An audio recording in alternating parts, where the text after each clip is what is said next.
In this video, I want to talk about different access controls of electronic devices that can help you to secure more physical security about your tangible assets. And to start things off, I want to talk about biometrics. Biometrics are basically locks that read a unique biological attribute, such as fingerprints or the iris, and it uses that input as a key.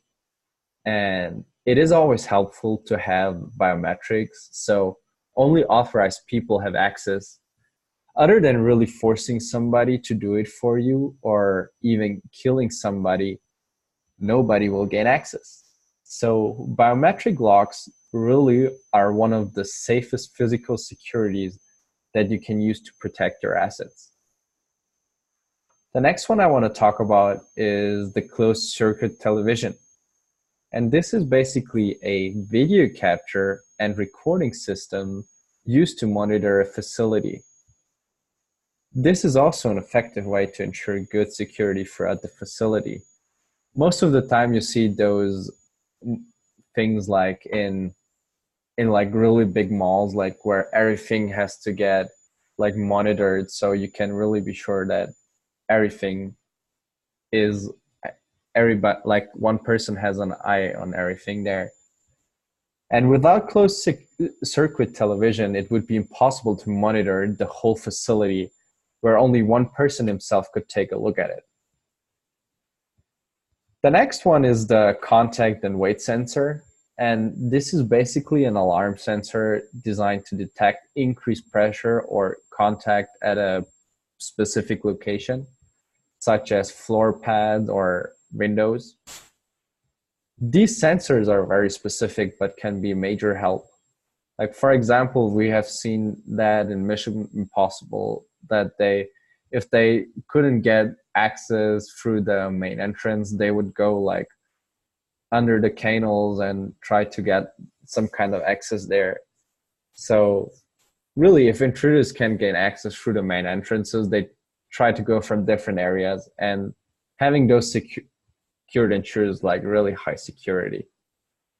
There are also electromechanical locks, and those locks can accept a variety of inputs as keys, including magnetic strips on ID cards, radio signals from name badges, personal identification numbers typed into a keypad, or some combination of these to activate an electronically powered locking mechanism. Another one is the motion detector, and this is basically an alarm sensor designed to detect movement within a defined space. Again, very, very helpful for areas that need to be protected. If for some reason the other security mechanisms don't work, this detector assures you to catch any intruder that is trying to move in restricted areas. Now, it is not always about intruders, so sometimes there can be other things that can occur to make you problems, and that's why you should have a thermal detector. And this is basically an alarm sensor designed to detect a defined rate of change in the ambient temperature within a defined space. So really, sometimes it is not only about intruders. Sometimes Mother Nature gives us a hard time. To prevent a fire, this sensor is really helpful. The best way to prevent fire is to act before it even happens.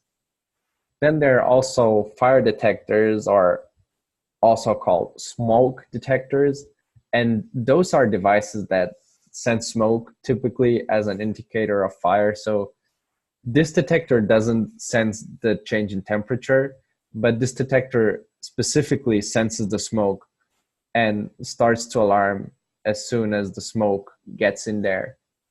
And I mean, I would prefer the thermal detector, since the alarm occurs just when the temperature changes, but a smoke detector could also be like really good. So Having both of those together, like in one room, could also be like really good. So if the one of them doesn't function, the other one would function. So you would have some kind of like a double protection. All in all, we can say that there are a lot of electronic devices to ensure good physical security. Those devices can be really expensive though, but I want to encourage you not to look at the price when it comes to security. Some things just need to be done. I mean, imagine the loss that you could take just because you did not ensure that you had good physical security. A couple of $1,000 do not match with millions. So always keep that in mind when you run a business. And this is gonna make up for this video, and I will catch you later on my next video.